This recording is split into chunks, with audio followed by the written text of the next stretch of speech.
Hey guys, it's Danny. Welcome back to my channel. Welcome to my channel. If you are new here, thank you for stopping by and checking out this video. If you want to see more videos, make sure to press that subscribe button and the notification bell down below too, so you can be reminded every time I post a new video. You can be the first one to see it.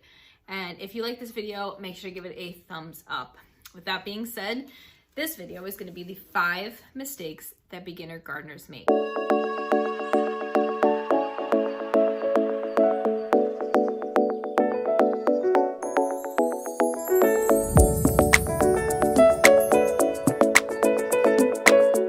Number one mistake and the best tip I have is to find the best place for your garden. I think the biggest mistake is not putting your garden in the right spot.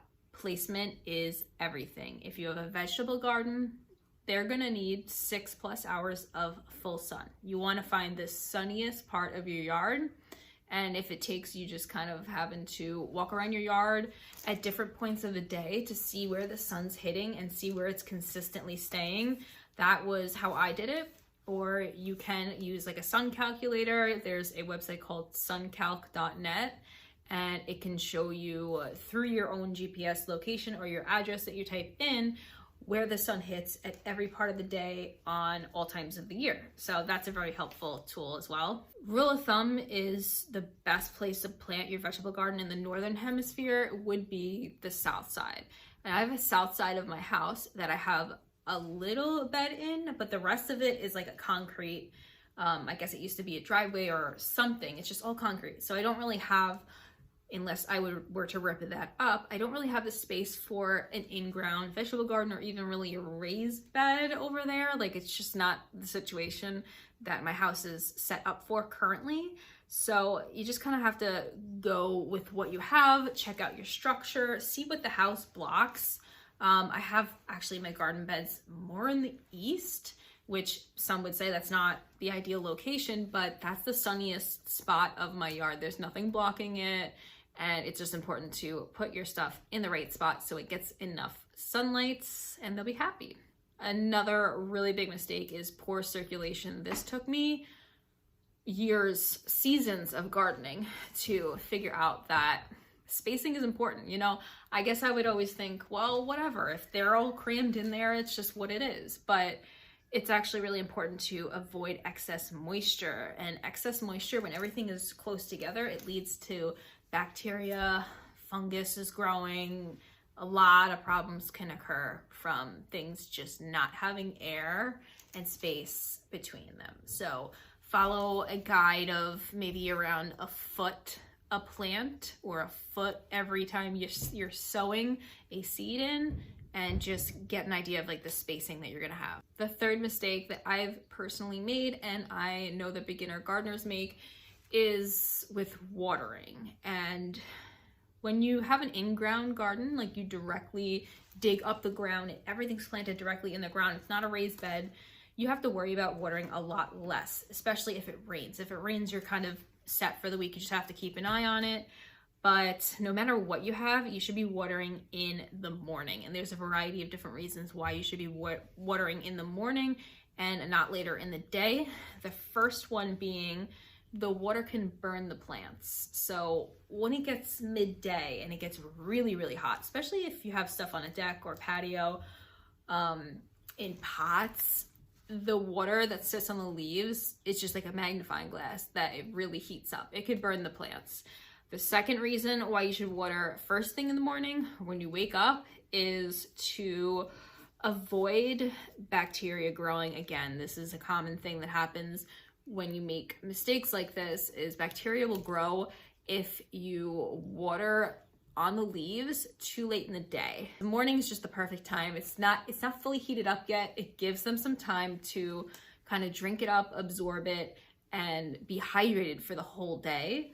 When if you water comparatively at night, it doesn't do the same thing. I mean, it does the same thing, but it sits, and that's when all the bacteria lurks, when there's not as much sunlight out and just moisture, especially if it's later in the season or if it's really humid out by you. Like, that moisture is not good to just sit around and just be stagnant. Like, a dark, humid environment is the perfect combination for a lot of bad things growing on your plants. Another mistake in regards to watering is top watering. I've done this for years. I just took the hose and just sprayed the whole garden, which you're getting the leaves wet, which most likely don't really need that much of the water. What really needs the water is the roots. You want to water at the root because most plants, 99% of your vegetables, don't want their leaves to be soaked with water.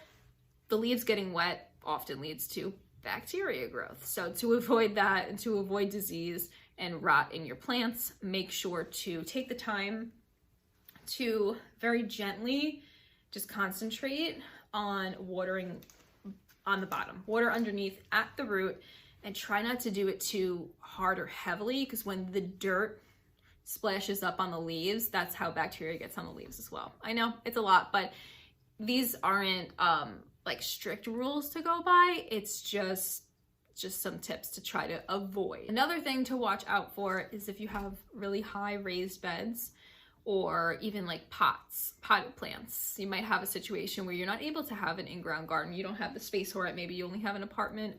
Maybe you just prefer your plants in pots. And when you have pots, it's kind of, you think it's better because you can move them around according to location. If you think it's more sunny, you can move the pot over there.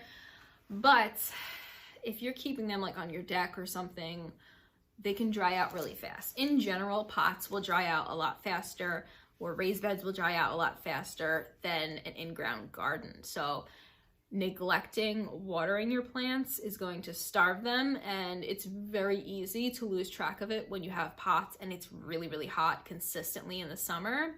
And especially if it's like a dry spell, you can easily forget and your plants will go without water. If you have a deck and you have potted plants on your deck, like I do keep some potted plants on my back deck, which does get really hot in the summer. Pretty much no matter where you are, your back deck is going to really heat up, or front deck, wherever. And the plants that I keep on there are specific ones that I know can tolerate the heat. And that's just something to look into as well. Like I have lavender, some tomatoes can tolerate the heat, but there's a lot of plants that they're gonna have like a hard time with the heat if they're on like a deck or a patio. So the best thing is to just put them on the ground in the pots still. Number 5, biggest mistake that I've seen beginner gardeners make, and I've made myself, is no nutrients. For some reason, I only started fully realizing how important this was last year, and I started fertilizing more often. But it's really important to fertilize every 2 weeks once your seedlings are big enough for it, and just to kind of keep it around 2 weeks for the whole season. And that will just ensure that they get the best growth and stay fed throughout the whole season. So you get the most yield and the best chance of them surviving. Like I said, this is something I've learned through experience, and I think that's really the fun of it, is trial and error. But I want to help you, because it's really a shame to do all this work. Maybe you grew inside, maybe you started inside, and then have like 1 tomato for the whole season. Like there's always a reason behind something, and it's always interesting to investigate, like, why didn't that work out? Why did this not produce as much this year? And that's how you learn. Make sure you start your garden as well with a good quality soil, or have good quality soil around the plants that you're planting that is rich with compost and has enough of the nutrients that they need for growth, and so they don't have any deficiencies in the soil. And as long as you keep up with the fertilizing, then they will not be depleted over time, because rain and certain conditions and things just end up leaching the nutrients from the soil over time, and you just have to keep replenishing that. When you add the fertilizer in, make sure it's a balanced fertilizer. You got enough nitrogen, phosphorus, and potassium in it. Most plants need potassium for good growth, so that's a really important thing. And you can look up the specific vegetables that you're growing and see what they need more of. Like tomatoes really like nitrogen, so you want to make sure your soil is very nitrogen rich. And overall, for a vegetable garden, it is a good idea. Overall, it's going to help your plants grow. And stuff like rainwater, watering so often when it gets super hot in the summer and you have to end up adding more water a lot, that stuff just washes away the nutrients, and then you have to just keep replacing them. And weeds will steal your nutrients as well. So make sure you always weed your garden. I know it sucks, but we have to do it. All right, guys, those are my 5 tips or 5 mistakes that beginner gardeners make. I hope you found this video helpful. If you want to see more gardening videos, make sure you give this one a thumbs up. Let me know in the comments down below, because I don't usually make videos on this, but I got a lot of requests on my Instagram about this topic. So yeah, I hope you guys have a really good season, and make sure to subscribe. Bye.